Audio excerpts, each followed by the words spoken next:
Korban tewas bertambah dalam kebakaran hutan di California yang diperparah angin kencang. Kerugian material akibat kebakaran ini masih belum dipastikan, meski ada yang memproyeksikan jumlahnya bisa mencapai hingga 150 miliar dolar alias 2.000 triliun rupiah. Selengkapnya dilaporkan tim VOA dari Washington DC. Informasi ini sekaligus menutup perjumpaan kita di hari ini. Saksikan terus WSM News hanya di WSM TV. Saya Pandu Chandra dan seluruh kru yang bertugas pamit undur diri. Terima kasih. Wassalamualaikum warahmatullahi wabarakatuh. Pasangan Simran dan Ishan adalah pemandu wisata di Los Angeles, negara bagian California. Mei tahun lalu, keduanya merekam permukiman mewah dan kawasan belanja high-end di Pacific Palisades dengan kamera 360 derajat. Rekaman itu kini disandingkan dengan kondisi Pacific Palisades sekarang setelah diterjang kebakaran besar awal Januari. We woke up this morning in Los Angeles to see that potentially 10,000 homes or more have burned in the Pacific Palisades area. It looks like a warscape here. Total kerugian masih belum bisa dipastikan. Usually this time of year they're seeing a fair amount of rain in California. It's their rainiest time of the year.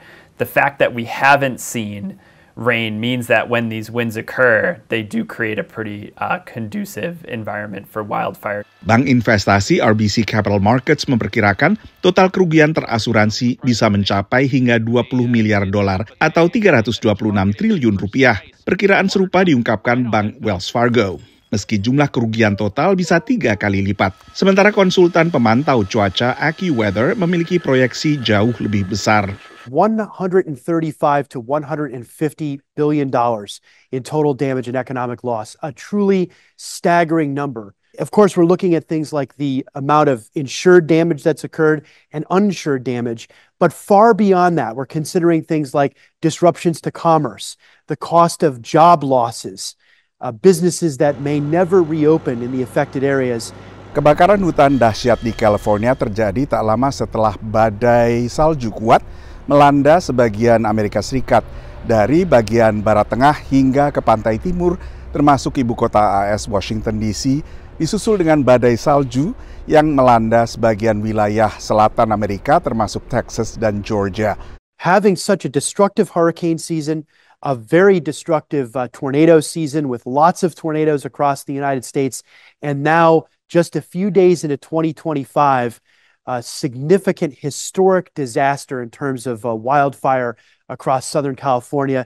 AccuWeather memperkirakan kebakaran hutan bisa mengikis produk domestik bruto California sebesar 4%.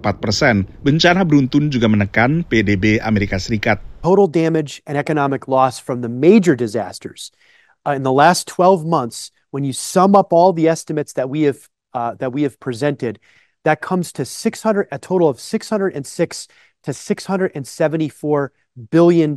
So almost $750 billion. Said another way, about 2.5% of the United States average annual gross domestic product.